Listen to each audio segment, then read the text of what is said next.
Greetings, greetings, greetings, greetings. You are now tuned into the Vault. Trust Christian, know not to control everything. Just want to thank you for tuning in live, listening to replay. Always appreciate everybody that tunes in live, listens in the replay. This is the Vault, episode 394. I don't know what I'm doing. Dot dot dot. In trust. IDK. What am I doing? Dot dot dot. In trust. Episode 194. Definitely want to do this episode today. Quite a few people reach out with this line, this saying, so we're gonna address it at the vault. So many people contact the vault and reach out, and this is literally what they say. They say, "I don't know what I'm doing in trust," and so, the vault provides trustee training. We definitely appreciate everybody that has reached out throughout the years, who has made it a point to come throughout the years, and literally make it a point to be in the training and come to the events.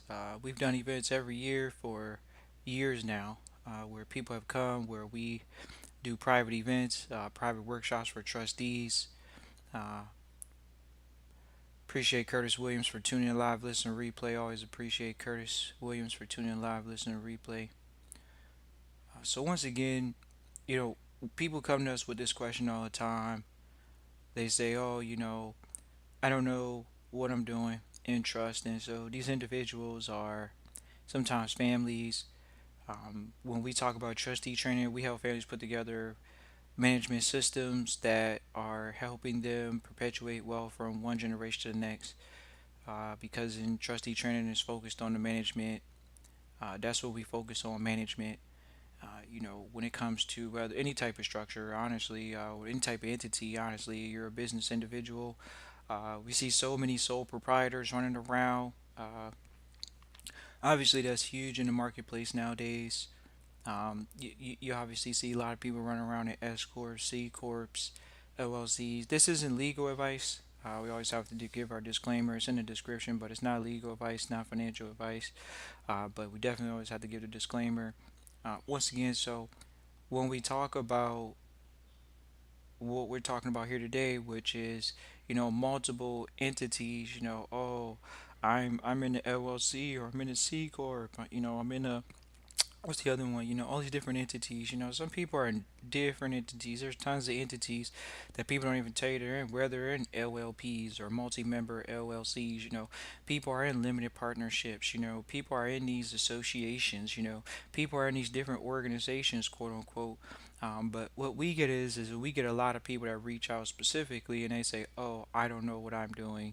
Dot dot dot in trust, which is interesting because we do talk about it from a training perspective, and then when we see that people are coming with this need. Obviously, we've identified a need in the marketplace. Passing along wealth from one generation to the next is it's not talked about at earlier levels of life. So when we talk about whether it's retirement income, pension income, when we talk about money in your years of not working, quote unquote, or generational wealth for your children, maybe not to have to work, quote unquote, in trust, passing along assets from generation to generation, and things of that nature.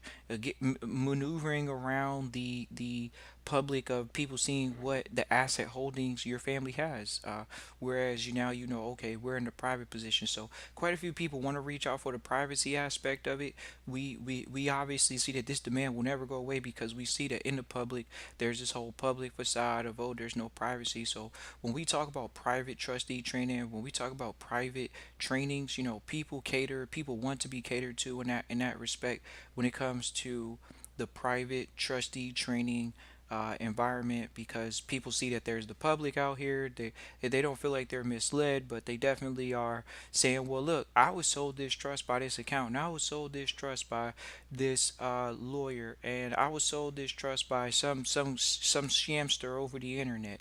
We were sold this trust, and so now we're in it, and we don't really know how to operate it." And what's interesting is you see so many families, so many individuals out of the families in the United States that are entrepreneurs, or even families that are employees. They still want to pass along assets in a specific way.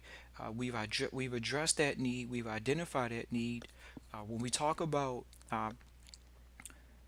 saying, okay, now they're in the driver's seat of their family estates.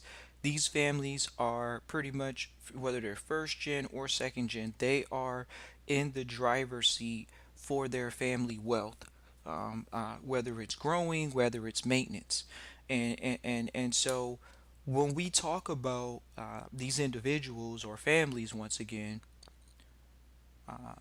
we're talking about them now saying, okay, we were sold something, we're the managers, and we need a template, some type of book, some type of, what do they call it, a playbook, so they can know how to operate in a different fiduciary capacity, because we're talking about now, you talking about it from a trust perspective as opposed to people talking about it from a public perspective. People know that there's a difference between public and private by listening to the podcast, but when you hear more of it, you say, okay, oh, there's a difference between public and private, right? So now you know, okay, what we offer is the private trustee training, whereas there is a public side, and you see that there's not necessarily training on the public side, because usually you're sold by an accountant, usually you're sold by a lawyer, whereas on the private side, families are passing along the wealth on the private side through these entities, whether it's through corps, through charities, whatever it is, they're passing along wealth. Wealthy families are passing along wealth through these entities. So when we talk about that, families now are getting in, but families need that manual, because the families that are already on the inside of that system, they have manuals in place, they have training systems in place, they have let's just say, oh, this kid has to go to college in order to be involved in this particular aspect of the family wealth, otherwise they can just be a beneficiary. Everybody says, oh, I want my kid to be the beneficiary, but how many people say, oh, I want my kid to have to work like me? How many people say that? They don't say that, and that's why they don't pass it along. Because when you have a management system in place, you're not just giving somebody the beneficiary position, you're giving them the trustee position. That means that they got to manage it. You don't just get to come in and just take, you got to give.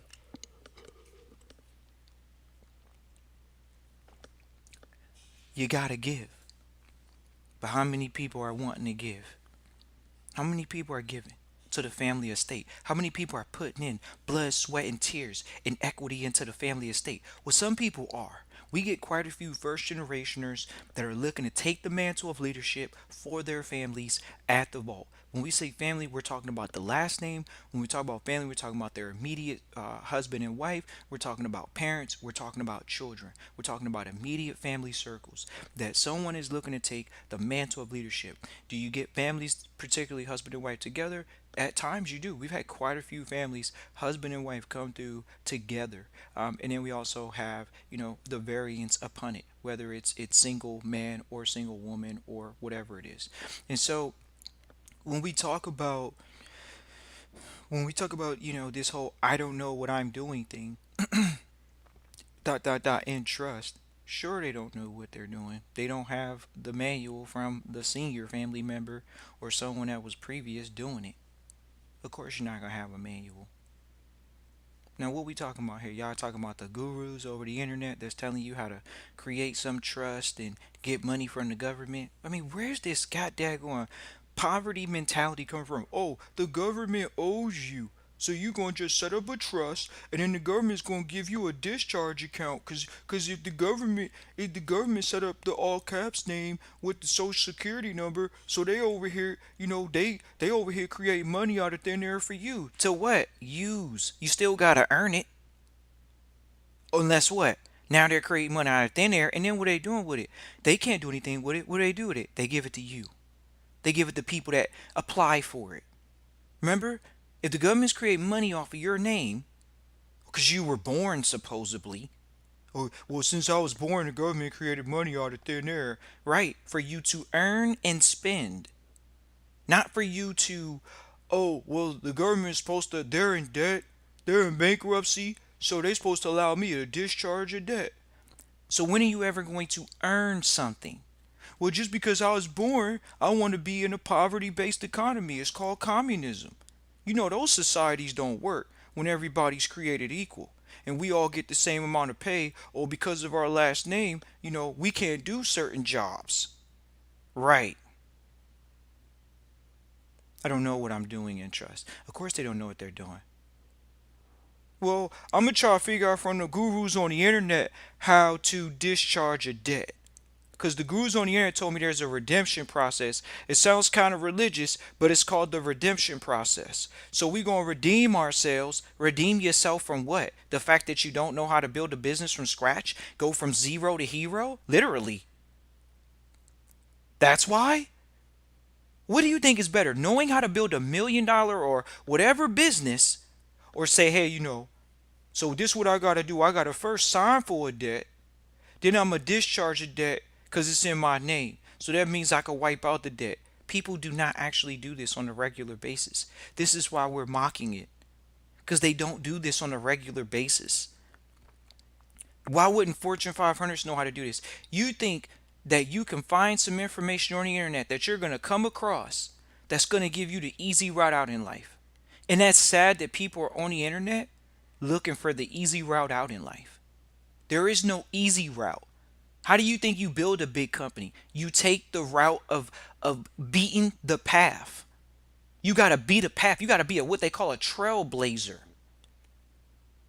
That's what you are when you're the first generation in trust. So what happens? It comes with a lot of responsibility. It comes with a lot of work. It comes with a lot of sacrifice. So you say, okay, I don't know what I'm doing. One of the things you gotta do is you gotta start making minutes for your family so they can know what you're doing as a trustee. So when your children are coming behind you, they can at least have something to read. Like, okay, this is what mom or this is what dad did.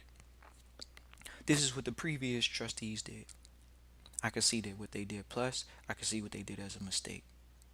Do you have that example?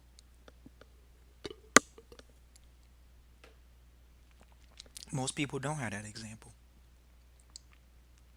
They don't have that example, so I don't know what I'm doing in trust. They come to the trustee training because they want to know more about what they're doing. It's an outlet, it's a program that is upon trustees to manage something. What's interesting is obviously trusteeship is about management, so it goes into how do you manage other areas of your life, because all you're going to do is take those habits from those other areas and bring them into the trusteeship. That's what's going to happen.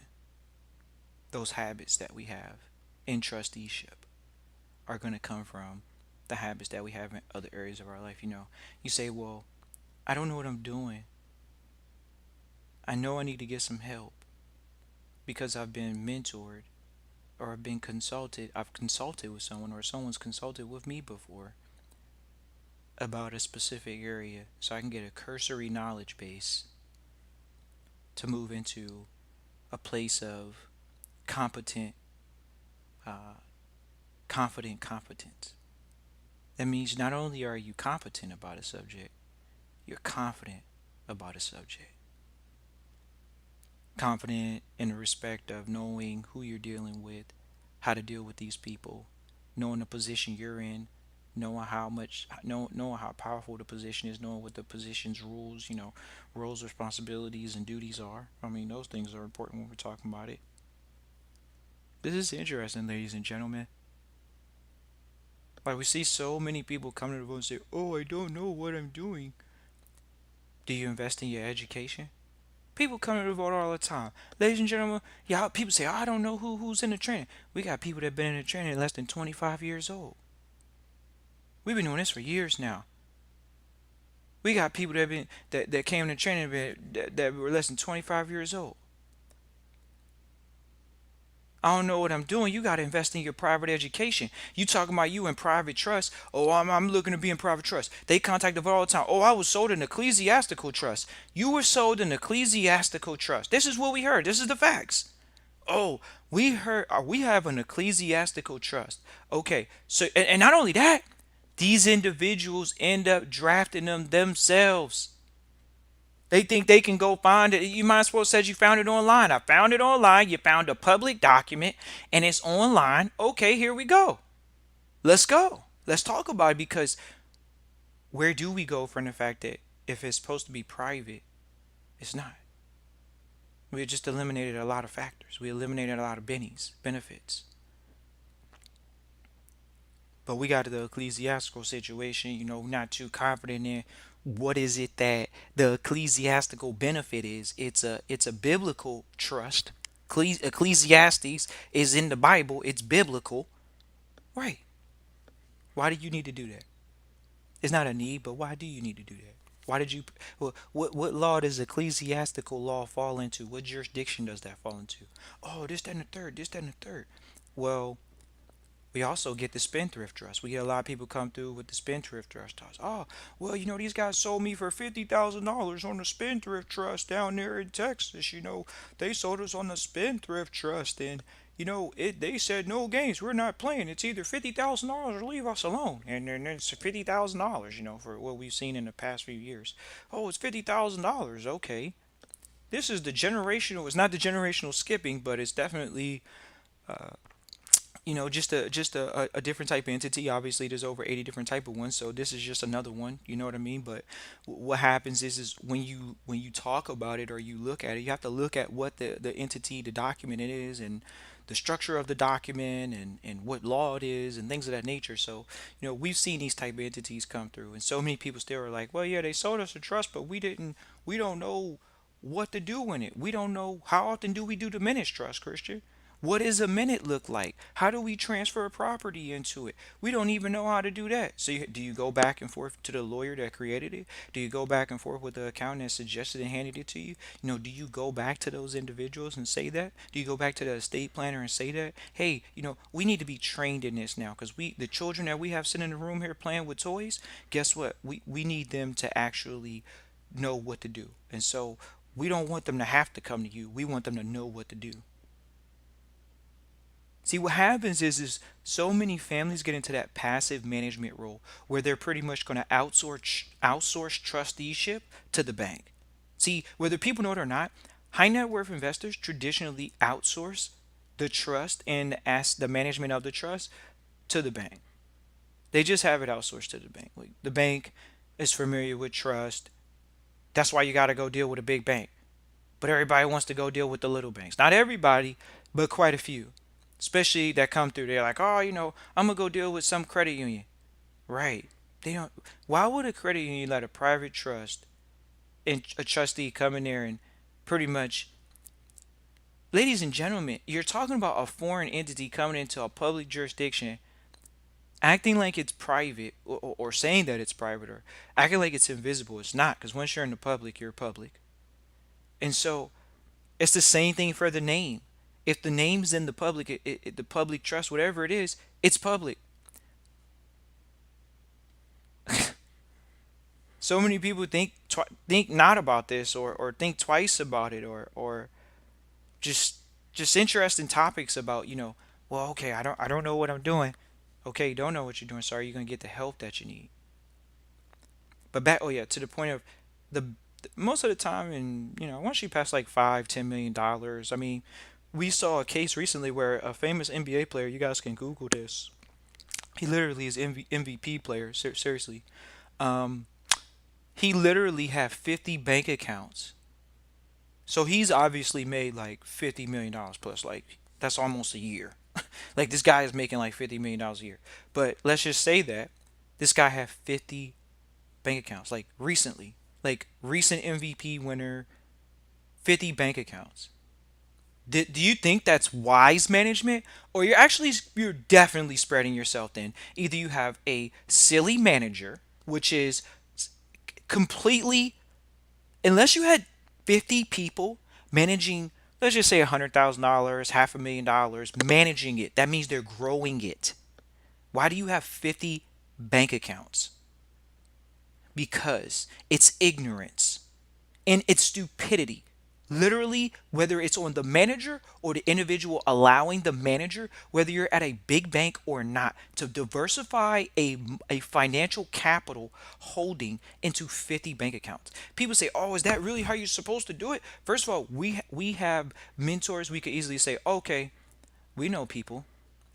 They were literally going through wild situations. They literally had multiple bank accounts set up in foreign jurisdictions. Guess what? The public didn't know about it. In this particular athlete's case, guess what? We know about it because it's public.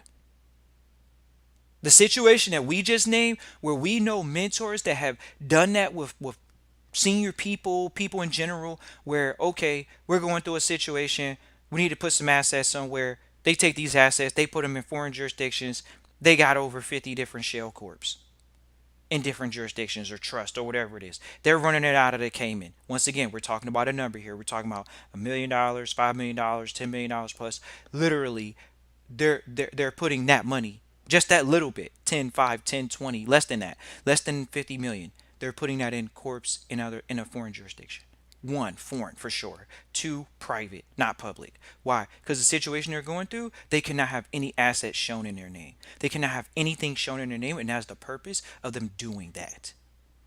In this particular case, this athlete, you all can Google it. Just Google NBA player 50 bank accounts. You all will see that this guy, MVP player, has had 50 bank accounts. Not has had. Recently was reported to have had 50 bank accounts. Still active player, 50 bank accounts, and literally is making over $25 million a year. Some people say, oh, that's good diversification. Is that good diversification? Do you really think, not to say that a big bank or like, play this. If, okay, let's just say you're making that type of money. If you're making that type of money, you're a fund. Because you're a fund, you have to think like a fund. A fund may not have 50 bank accounts. If a fund does not have 50 bank accounts because you have over $25 million, they have a checks and balance system. It's actually a business. You're just managing a fund like a business. You have a fund manager, you have an account manager, you have an accountant person in the room, you have lawyers in the room, you have, you're treating it as a business. 50 bank accounts though? What are you going to sit in a room with 5 people, 10 people, and literally you're going to expect the one person in the room who's the chief financial officer over top of an in-house accountant is going to be, you think they're going to have quality sound quality control over 50 bank accounts that has over 50 over 25 million, over 50 million dollars, because this guy's super paid, like he's got a ton of money as far as like his contract. 50 bank accounts. You think that's proper management? So what happens every, like, what are you doing? How often are you checking the accounts? Because people can steal at this point. Like, at this point, we're in the realm of stealing. When you get to $25 million a year or contract money or money like that, like, if, okay, you're an athlete, you're working. Guess what? The accountants are stealing. The accountants are taking money. They're taking thousands. They're taking hundreds.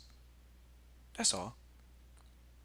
You're not looking at $25 million meticulously because you got more than that. You're not looking at $25 million. But if you're in a meeting every week and you say, okay, this check came in from this game, this check came in from that game, this check came in from here, we're going over checks every week. Yeah, because now guess what? That's what we do. We count checks. How much was the check? How much was the tax liability? How much was are they managing it like a business? Because it's a fund at this point. Otherwise, we're doing the employee mentality, which is let's get 50 bank accounts. That's the convincing factor. Someone in the management team said, let's have 50 bank accounts. One of these accounts literally are supposed to make sure you never have to work again. For sure, one of them. But instead, we're going to have 50. Hopefully, 3 or 4 or 5 of them. Make sure that you never have to work again. But instead, it's 50 bank accounts. Who knows what the diversification of the portfolio looks like? Who knows? He's in trust. He has to be in trust technically because of the relationship. He may not be in trust as far as like, oh, these are the contracts I'm in and blah, blah, blah. We're not talking about that. We're talking about the fact that this individual they're supposed to be in it, but are they in it? Who knows? Think about it. You as a trustee managing 50 bank accounts. $25 million spread out over 50 million 50. Let's just say, because we actually know this athlete has made tons of money, so they're not, this athlete in particular is definitely not, they've made a lot more than that, so they can say that they've held in their hands literally through the bank account over 25 to 50 million dollars plus, and your management team says let's do 50 bank accounts. Are you working with the big bank? You think a big bank would say that? We just already mentioned to you that the wealthy families that have the 5, the 10, the 20, the $30 million, they have that. It's net worth. Guess what? They have an account with a big bank. And these funds, whether it's hedge funds or other funds, these funds, they take the money, they put it in a bigger fund, and they diversify the portfolio in the fund. One account. They have a checks and balance system. They have a management system in place, and they're managing the funds properly. Do they lose money? Sure. Do these funds make money? Sure. You all can go look at these big banks. You know what the big banks are. Go look at their yields over the past 10 years. They're a part of the S&P. They're a part of the big markets. These are the companies that are in that composite. And these funds are diversifying in these different markets. That's not 50 bank accounts. That's 50 different assets. That at any given moment these funds are buying and selling on the high net worth investor or the investor's behalf. They're buying and selling assets. Once again, we talked about the outsourcing of the trusteeship. I mean, I don't know what I'm doing in trust. So wealthy people that have tons of capital, can at one point outsource the management of portions of funds. And even in your case, for your family. So they outsource the funds to a big bank, but they're not doing 50 bank accounts. That's crazy. 50 bank accounts? You better have 50 trusts set up with 50 returns coming back with quality returns. Market beating returns, literally. Otherwise, that's just literally you're spreading yourself thin and wasting your time. And, the manager's just getting over. They might as well say that they're collecting a 1% fee off of the 50 accounts. You're getting 50 basis points based off the fact that they're over here helping you make what, 8%. They're like, well, you can give me a 1%. I'm the agent. I'm the manager of the funds. So you guys can give me 1%. Shoot, you can give me a point. You can give me half a percent. And guess what? They're making half a percent off of your 25 to $50 million, literally. But they're making it, and it's not it's not 0.5%. It's more than that. Just mention that they're getting that on each account. Each account. That's the game. They're getting it on each account. 0.5 basis points. You know, like, no way. Yes, they're getting that. These agents, you think they're gonna put you in a ton of investments that they're not gonna get they guaranteed point 0.5? I might as well put you in some guaranteed sixes and I'm still gonna get my what? Point 0.5. I'm not gonna put you in a market beating. I'm giving you point 0.6. Market is at least 8 plus. But I'm gonna give you 6 because guess what? They're supposed to guarantee you money, right? No, no one can give you guaranteed money. But guess what? When that account falls below more than what you started, or it falls below and they don't know how to take profits because they're not a real asset manager, they're called the agent. Or you went to the Joe Schmo Bank. Remember that? You went to the credit union. You went to the Joe Schmo Bank. Oh, I'm gonna go to the local rinky dink bank. Right. And they're not gonna service you with high quality investments, high quality managers if you're gonna outsource the trusteeship. So we've seen athletes. I mean, we see these guys. We don't need to talk about it in a way in which it's degrading, but we're talking about it in a way in which that we doesn't have to be specific to an athlete. But obviously, athletes make tons of money. That's just facts. These guys are making minimum, $250,000 a year type deal. So okay, they make this money, but do they really know what's going on the inside? No, they're working, and they're asset managers. Who are their asset managers? Your agent? What bank are you with? Oh, I'm with the People's Bank. Really? The People's Bank? They're not even in the top 50, but you're talking about the People's Bank. Really? Like you're a multi-millionaire and you're not with a quality bank. It was one of those things actually recently where we actually have found someone recently. I mean, we met these people all the time. Here we go. The crypto investors. Oh, I'm a crypto investor. I made $1 million. I make all this money with crypto. I'm a multi-millionaire from crypto. So what bank account are you with? We were on the phone the other day. Within the past 7 days, we talked to a crypto investor that said that their bank account got shut down. They said they put in $100,000 into crypto. They said they've made over $3 million in profits. Okay, they've made over $3 million in profits. So if you made over $3 million in profits, and the bank, this is actually one of the like top banks, but it's not the biggest ever because there's public banks and private banks. This is what they don't talk about, and this is we gonna go ahead and lay it out for y'all because this is what it is. So bam, this person's on the phone. They're saying, "Oh man, I made over $3 million in crypto returns." Okay, but so-called, this is a top five bank, is publicly traded on stock market. They shut down my account because they said they didn't know how I was making the money. It was too irregular, and it was like obviously at this point you couldn't tell them. Maybe a year, or a few years back, however recent, years back, or even it doesn't matter how recent. That just shows you they still not messing with it. So they were like, "Oh, we're not going to let you have a bank account," and they shut this person's bank account down. Now this is what we get into an interesting part in the conversation because if you're a big dog, what bank you with now? That's what we share in our environment. I mean, you say you want people to invest in crypto, right? With you, right? Right. So what bank you with?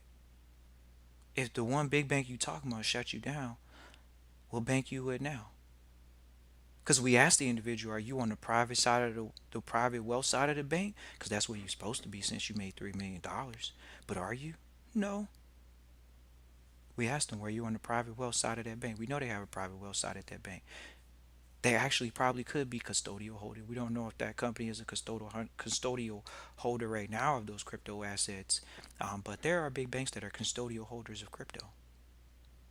So how does this individual say, "Oh man, I made over $3 million in this crypto stuff. I think you should do business with me. Why are we going to do business with you? You didn't even tell us what bank you're with. What bank are you with? Because supposedly we supposed to all invest in crypto, right? Right. What bank are we supposed to invest? What bank is gonna allow us to do these transactions or whatever we talking about here or whatever? Like, what bank is? You just said you moved 3 million. You actually were transparent and said, yeah, you. What they say?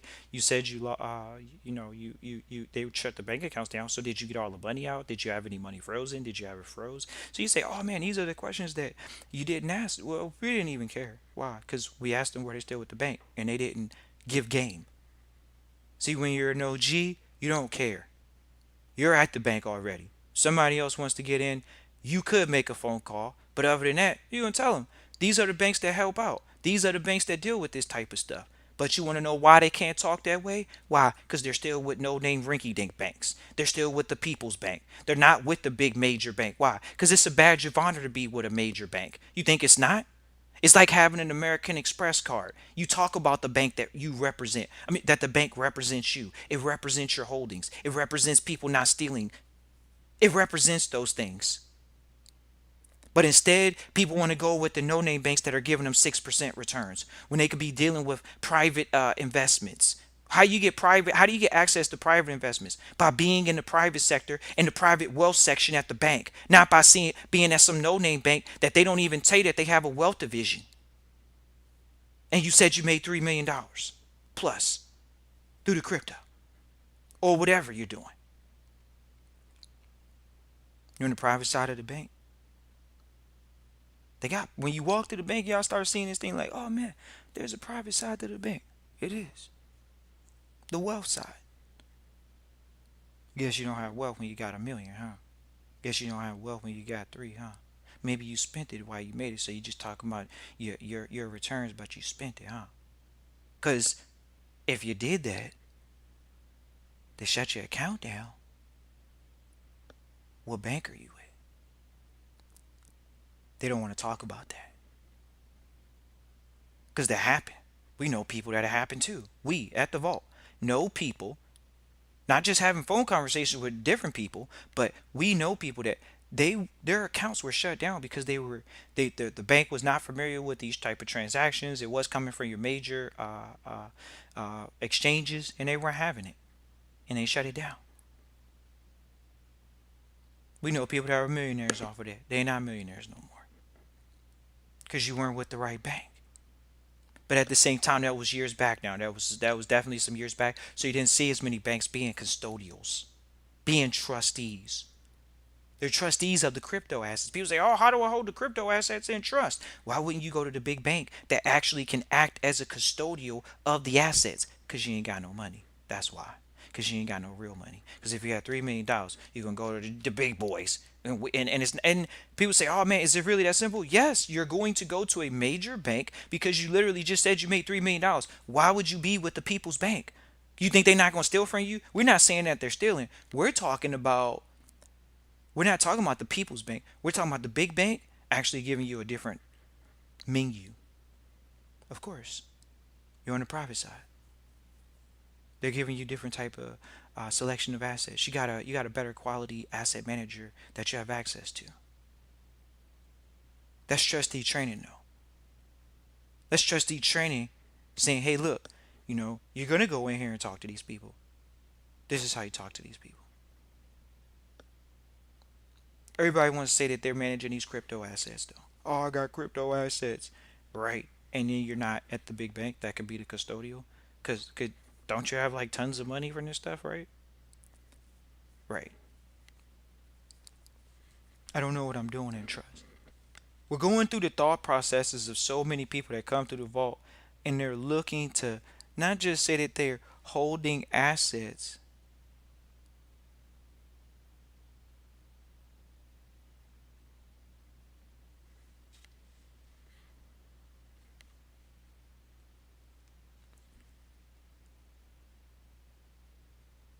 I don't know what I'm doing in trust. Well, you got to get around quality asset managers.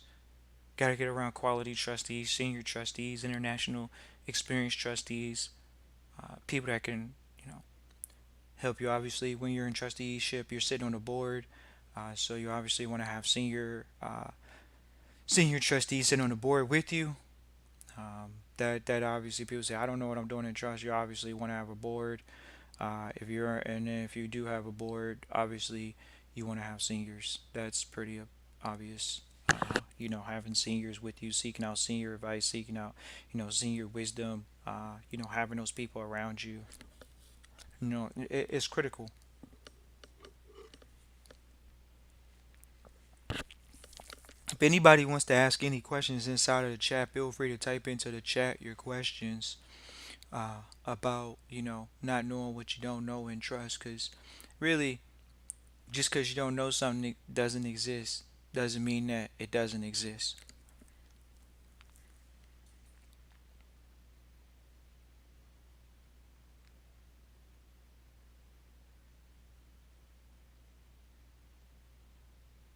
I don't know what I'm doing in trust.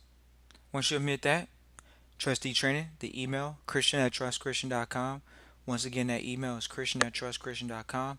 Look forward to hearing from you. Peace and joy.